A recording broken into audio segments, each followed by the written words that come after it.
Hi, Micah. Hi, Jordan. This is Jay with the Buffalo News. Can you give us any insight from your perspective as to what happened at the end of regulation when they had 13 seconds taking over? Were there communication issues or anything that you can kind of point to that they were able to get down into field goal range that quickly? To be honest, I really don't know. I just feel like it was happened so fast. We got our call in, and they were able to get some chunks on us. I wish I had a better answer for you. We just didn't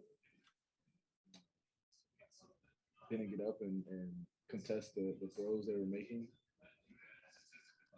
It's unfortunate.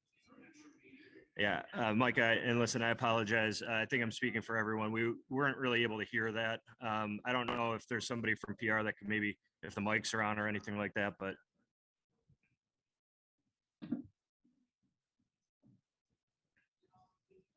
Can you hear this? Yeah, that's a lot better. Thank you, Jordan. And again, I apologize for having to ask again.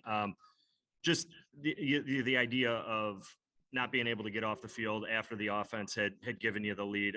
I can only imagine the mood and the emotion in the locker room. But if you could, as team leaders, could you take us inside of that and just tell us a little bit about what the team is feeling and after that result?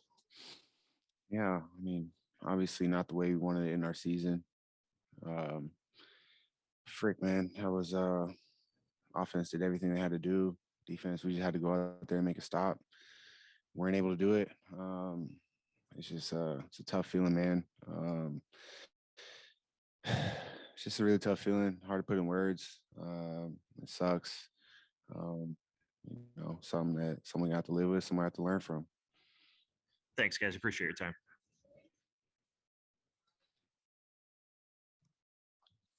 Micah and Jordan, Pat Freeman from the Beat 105.5.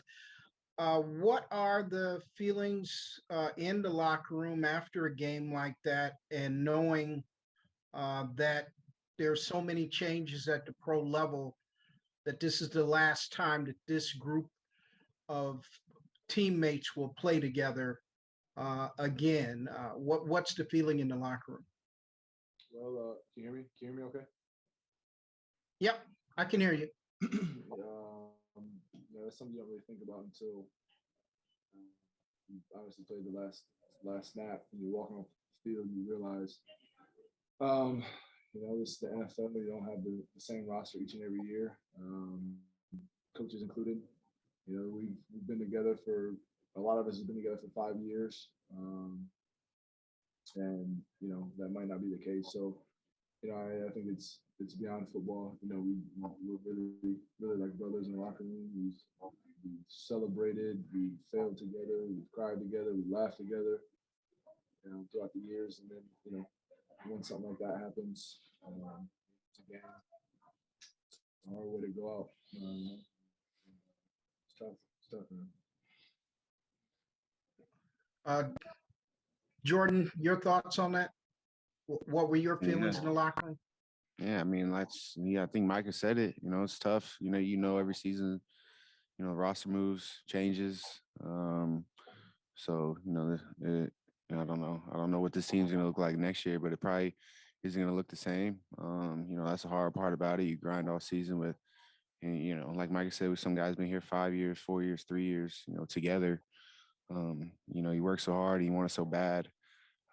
It's tough. Like I said, it's something that each individual will learn from, and it's going to sting for a little while, sting for a long time actually. But we'll continue to stay motivated. Proud of the guys in the locker room. Just a great group of guys to play with and to be around and to go to war with every weekend. Resilient group. Just didn't get it done today, and it's tough. Thank you both. Hey, Jordan, John Worrell with the AP. Just wondering, Sean McDermott was just on here talking about how everybody's sick to their stomachs and how much it hurts, and what doesn't kill you only makes you stronger. As encouraging as those words might sound, how difficult is it to accept that reality right now that something this will make this team stronger in the end? I'm confused with what your question is. How can you look ahead and accept that this, as much as it hurts right now, that this could have a benefit to you in the long run? You know, I think everything that happens in life is a lesson, and you either grow from it or you die from it.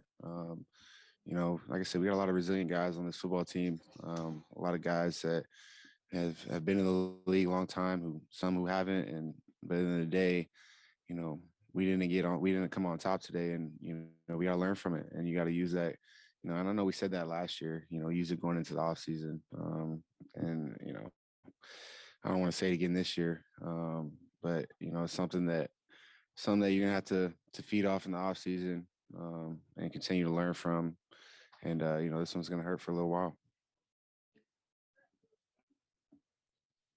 Hey guys, I know you already addressed the speed that those guys can put on the field, which is obvious to everybody that's watching. You guys pride yourself on being a fundamentally sound group. How much does the speed that they have, though, challenge your fundamentals? Because even if you're in perfect position and you execute perfect fundamentally, their speed sometimes still beats that. Is that some of what you guys experienced? Yeah, for sure. You know, there was some calls that we had a great call by Frage, and you know, we were able to you know, be there to almost make the play. You know, but obviously almost doesn't get the job done. You know, I'm thinking about that long pass and towards the end of the fourth quarter where Tim took it to the house. You know, the fast guys understand that, you know, 6 out on tape every game you watch them. You know, I felt like we limited them most of the game on those big explosive plays, and then, you know, we just got out the gate, and you know, like I said, we take pride in not doing that, and that's why it hurts even more, just because, you know, we're able to allow them to do that. Appreciate it, guys. Thanks. Hell of a season. Thank you. That's all we have. Thank you, guys. Thanks. Appreciate you guys. Yeah, it's been a long season. Thank you guys, for real.